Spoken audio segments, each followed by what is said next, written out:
네, 글로벌 이슈 플러스 들어왔습니다. 오늘 수요일이고요. 수요일에 함께하는 테크엠 이수호 부사장 나오셨습니다. 안녕하십니까? 안녕하십니까? 네, 반갑습니다. 비트코인 가격이 나름 견조함을 좀 보여주고 있는 것 같습니다. 주식시장은 뭐 이래저래 관세 때문에 좀 정신이 없는데 비트코인 가격도 뭐 물론 출렁임은 있었습니다만 지금 8만 달러 중반에서 계속 움직임을 좀 가져가고 있거든요. 어떻게 보십니까? 네, 어제 장중에 86,000달러까지 일시적으로 좀 오르긴 했는데 결국은 이제 나스닥 지수랑 거의 비슷한 궤적을 맞추고 있습니다. 개당 가격을 지금 방금 전에 이제 오면서 제가 1억 2천만 원 중반까지 보고 왔는데 확실히 최악의 상황은 지난 게 아니냐라는 이야기들이 이제 코인판에 조금씩 나오고 있고요. 또 재미난 게 나스닥 지수가 지난 한 주 기준으로 지난해 8월 이후 처음으로 이제 비트코인보다 더 높은 변동성을 보였다고 해요. 그 말인즉슨 비트코인이 기술주를 대표하는 나스닥만큼 또는 나스닥보다 조금 더 탄탄한 모습을 보여주고 있다는 점에서 과거와는 조금 다른 양상을 좀 기대해 볼 수 있겠다.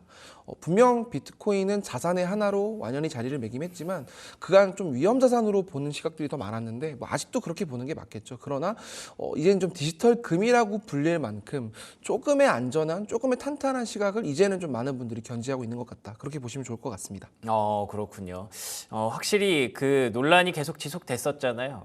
디지털 금이냐 아니냐. 근데 지금은 어느 정도 디지털 금에 가까운 측면도 있네라고 인정을 받고 있는 그런 비트코인인 것 같습니다. 이렇게 관세 때문에 정신이 없음에도 불구하고 나름대로 잘 지켜주고 있으니까요.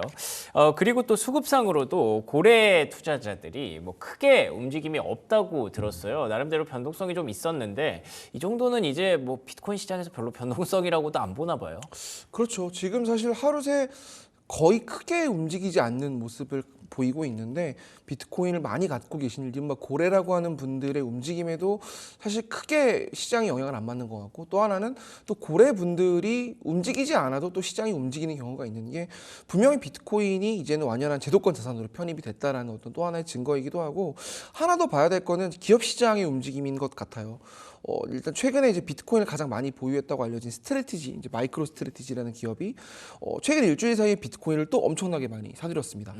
평단가를 보니까 8만 원대 중반에 매수한 것으로 보여지는데 현재까지 보유한 비트코인 개수만 한 53만 개 정도 된다고 해요. 그러니까 전체 평단은 6만 7천 달러 정도 되는데 분명한 거는 지금 이렇게 1억 2천만 원까지 올라간 상황에도 기업들이 계속 비트코인을 사들이고 있고 또 최근에 밈주식으로 알려진 이제 게임스탑이라는 기업도 비트코인을 본격적으로 사들이겠다라는 공식적인 발표가 있었는데 이게 과거에는 어떤 주식 시장에서의 어떤 자신들의 펀더멘탈을 강화하고 또는 주가를 어떤 올리기 위한 모멘텀으로 비트코인을 삼았다면 조금은 이제는 분위기가 바뀔 수 있을 것 같은 게 최근에 미국 그 재무회계기준위원회가 새로운 준칙을 만들었는데 비트코인을 보유한 기업들이 미실현 이익을 수익으로 여길 수 있도록 그 새로운 회계 준칙을 만들었어요.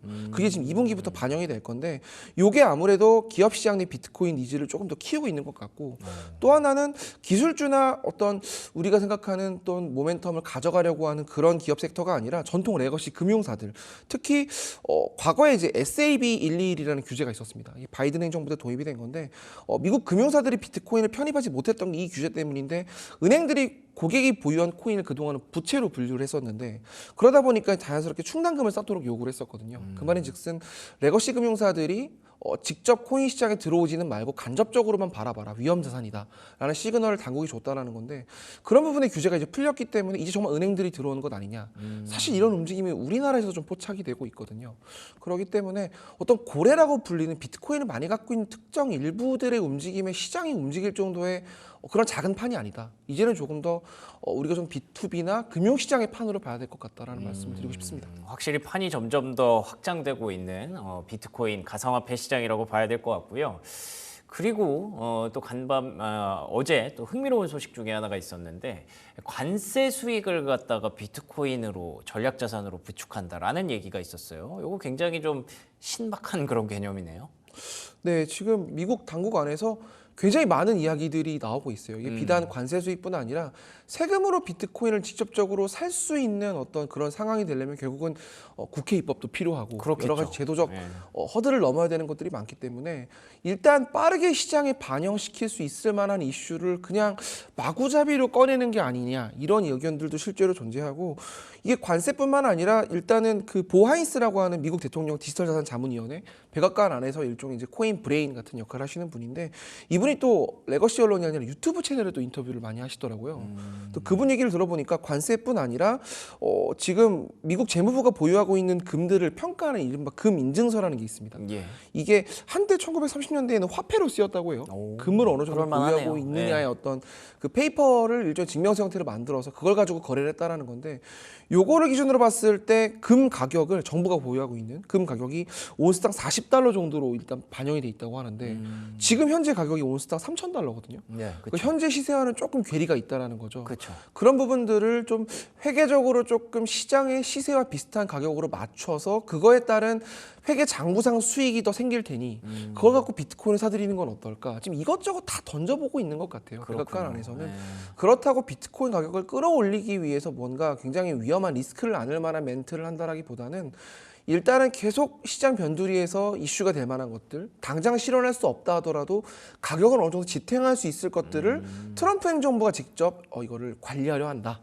또는 시장에 너무 걱정하지 말고 큰 충격 없이 계속 이 시장은 갈 거다라는 어떤 시그널을 주기 위한 행보가 아닐까? 그러네요. 이거를 가지고 뭐 이제 관세 수입으로 비트코인을 사들이니까 이제 비트코인을 사야지 뭐 2배 오르겠다 이런 시각으로 접근하는 그쵸, 건 그쵸. 위험하다라는 말씀 드리고 싶습니다. 그렇죠. 관세를 받는 것 자체도 지금 사실 얼마나 받을지도 모르는 상황인데 그걸 가지고 비트코인을 산다는 얘기가 뭐 나오면 일단 흥미롭긴 하죠. 신박하기는 하고. 근데 그게 넘어야 될 산을 생각하면 쉽지는 않을 것 같습니다. 그래서 그냥 트럼프 시대니까 이런 얘기도 나오고 별의별 상상들을 많이 하는구나 정도로만 이해하시면 될 것 같고요. 그나저나 제가 최근에 사진이랑 기사를 봤는데 그 엘살바도르 대통령을 만났더라고요. 근데 제가 뭐 무지해서 그런지 모르지만 저는 엘살바도르 떠올리면 코인밖에 생각이 안 나거든요. 근데 당연히 둘이 만났으면 코인 얘기를 뭔가 했을 거라고 생각을 했는데 얘기가 없었어요, 전혀? 네, 그런 시그널을 일정 부분 생각하고 만난 게 아닐까라고 저도 그쵸? 추측을 했는데 네. 사실 기대할 만한 이야기들은 전혀 나오지 않았고요. 또 아무래도 지금 현재 미국 행정부 안에서는 관세 이슈가 제일 중요한 이슈일 거고 그렇죠. 사실 엘살바도르의 경제 규모가 그렇게 관세 이슈에 직접적으로 얽힐 만한 정도의 사이즈가 더 아닐 뿐더러 그러니까요.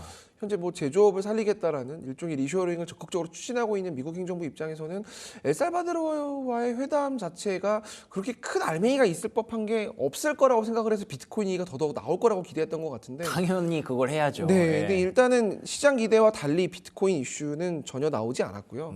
그런 거를 보면 사실 현재 트럼프 행정부 안에서 비트코인을 이 시장 자체를 어떤 이 시장만을 가지고 본다라기보다는 결국은 경제 환경 변화의 어떤 한 축으로만 여기는 것, 그 이상 그 이하도 아니다라는 게 사실 여기서 드러났다라고 생각을 하고요. 네. 그리고 또 엘살바도르가 갖고 있는 이 정부 자체의 보유 비트코인 분량이 그렇게 막 어마어마하게 많지는 않습니다. 사실 미국이 예. 갖고 있는 20만 개도 채 미치지 못할 정도의 양이라 시장 전체를 흔들 만한, 사실 앞서 말씀드렸던 스트래티지 보유 비트코인이 53만 개 정도 돼요. 네. 그러니까 오히려 미국에 있는 기업들이 더 큰 영향력을 행사하고 있는 게 또 사실이기 때문에 엘살바도르와의 회담을 통해서 비트코인 모멘텀을 새롭게 만들려고 하는 시도를 한다라는 것은 정말 시장 안에서 일단 음모론 같은 우리끼리 만든 어떤 상상의 그런 하나에 불과하고, 분명한 건 비트코인이 유동성의 함수고 정말 글로벌 M2 추세가 가장 정확하게 들어맞고 있는 자산이기 때문에 이런 것들을 계속 상기하되 우리가 이게 뭔가 거대하게 가격이 촉발할 만한 모멘텀을 트럼프가 또 만들 거다라고 생각하는 거는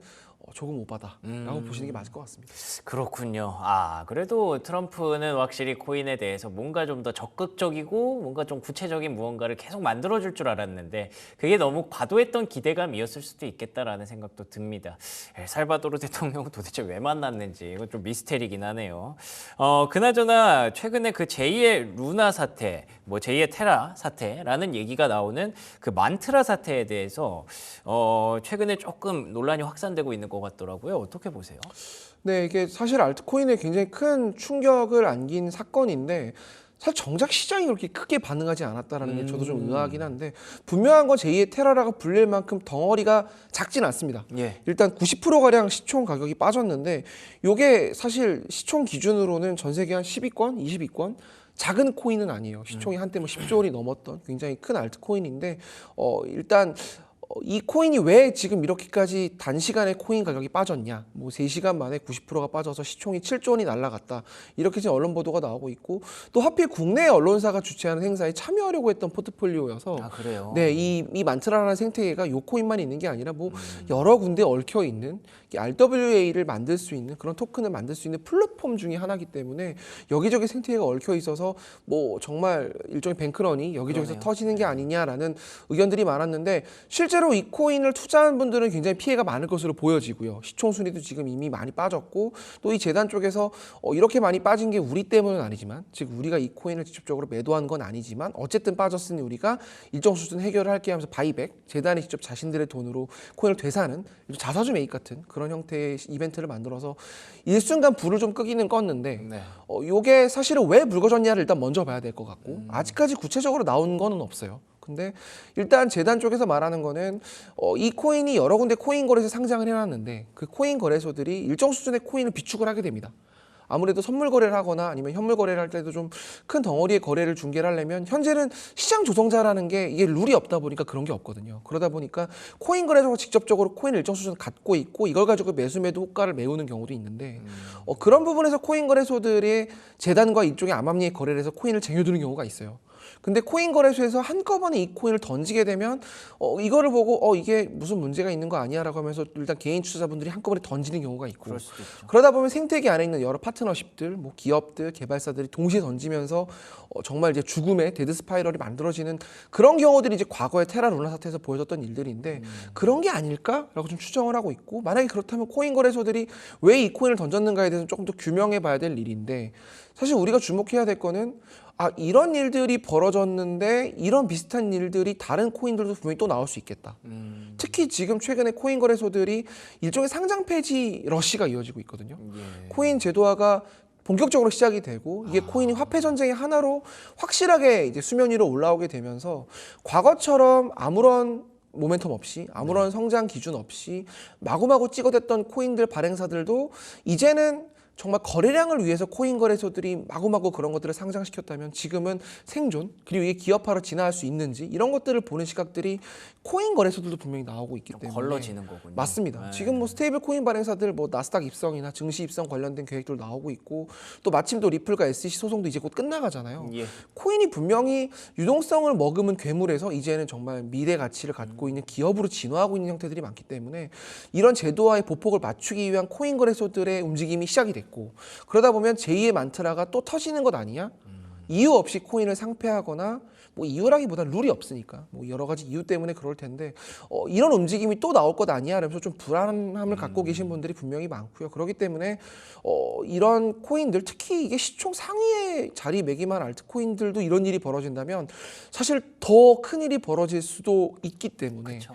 그런 것도 염두에 두셔야 될 것 같고 다만 재미난 건 국내 피해자가 그렇게 크지 않았는데 그 이유가 국내 코인 거래소에서는 지금 이제 코인원에서 상장이 된 걸로 알려져 있고요. 코인원의 거래량이 많지 않기 때문에 뭐 직접적인 국내 피해자가 그렇게까지 지금 많이 나오지 않아서 언론에서 많이 안 다루고 있는 것 같은데 예. 저는 분명히 숨겨진 국내 피해자들이 있을 것이고 특히 국내 코인 거래소들이 이 이슈를 지금 좀 유심히 보고 있을 것 같아요. 아무래도 특정 거래소 상장 폐지를 하면 같이 상장 폐지 움직임을 좀 보폭을 맞추는 게 가장 안전한 선택이기 때문에 이제는 정말 글로벌 메이저 코인 거래소들이 같이 중복해서 상장한 코인들을 위주로 조금 위험 자산이라 하더라도 투자하시는 게 낫지 않나 이런 생각이 들더라고요. 그러니까 이런 사태가 발생했다고 해서 옛날처럼 막 코인 시장이 막 다 내려앉고 그런 게 아닙니다. 그러니까 코인에서 떠나야 된다 이런 뜻이 아니라 우리가 이제 옥석 가리기를 잘해야 된다라는 의미로 좀 받아들이시는 게 나을 것 같아요. 가능성 있는 코인 그리고 정말 기업적으로 발전할 수 있는 그런 코인들의 뉴스 플로우를 잘 보시면서 비트코인뿐만 아니라 알트코인을 투자하실 때 더 유념하실 필요가 있다라고 말씀을 드릴 수가 있을 것 같은데요. 그래서 그냥 하나만 얘기해 볼게요. XRP 그러니까 리플 뭐 120달러까지 올라갈 수 있다라는 얘기 이건 또 어떤 내용이에요? 네, 리플 가격이 사실 뭐 어디까지 오를 것이다라는 이야기는 저는 일종의 뭐 노이즈 떡밥 큰 의미가 하나라고 없죠. 네. 생각을 하고요. 네. 다만 이게 지금 리플이 이제 스테이블 코인을 발행을 했습니다. 리플이 직접 스테이블 코인을 발행을 해서 자신들의 생태계 안에 쓰일 수 있을 만한 다양한 어떤 토큰 사업을 진행을 하고 있는데 사실 어떤 이 사업적인 이슈를 우리가 하나하나 짚는다기보다 리플이 갖고 있는 현재 위치, 알트코인 안에서 어쨌든 시총 상위에 랭크되어 있는 기업이고 기업이라고 이제는 볼 수 있을 것 네, 같아요. 그렇게 불러야죠. 탈중앙과 중앙의 어떤 그 이슈를 우리가 직접 뭐 논쟁을 하는 건 지금 좀 의미가 없는 것 같은 게 일단 현재 트럼프 행정부 안에서 또는 미국이 밀고 있는 웹3 시장 안에서 가장 주요한 역할을 지니고 있는 사업자이라는 건 분명한 사실이고 또 뭐 여러 군데 사실은 뭐 기사가 나오기도 했지만 현재 리플은 결제와 송금단 안에서는 사실 특별한 경쟁자가 없을 만큼 강력한 위치를 지니고 있는 건 사실입니다. 그렇다고 뭐 리플이 뭐 전 세계 금융시장 안에서 정말 레거시 은행들이나 송금 기업이 이걸 쓰고 있다 이거는 아니에요. 이건 아닌데 그만한 인지도를 지니고 있다라는 게 코인 시장에서 정말 코인이라는 건 미래 가치를 갖고 이제 싹을 틔우고 있는 그런 섹터인데 그 안에서 이 정도의 인지도를 갖고 있다라는 거, 특히 우리가 미래에서 꿈꿀 수 있는 사업 중에 송금과 결제는 가장 피부적으로 빠르게 와닿을 수 있는 영역이거든요. 그렇죠.